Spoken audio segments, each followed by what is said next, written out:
শাকিব খানের উপর চরমভাবে রাগান্বিত হয়ে মারতে আসেন কিছু ভারতীয় নাগরিক। কেঁপে গেলেন ভারতীয় সেই দর্শকরা।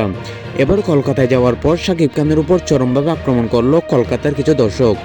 শাকিবকে লাঠিকাঘাত মারতে চাইলো কিছু দর্শক। তবে কেন মারতে চাইলো তারা? আসলে ভারতে এই মুহূর্তে একটা জিতের মুভি রিলিজ হতে যাচ্ছে। সেটির আগে যখন শাকিব খানের তুফান মুভি রিলিজ হয়ে গেল, জিত ফ্যান এবং কিছু দর্শক কেঁপে হারিয়ে আসলেন শাকিব খানের উপর।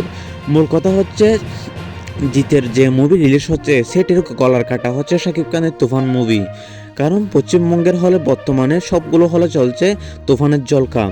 সেই থেকে জিতের মুভি পাত্তাই পাচ্ছে না সেই হলগুলোতে।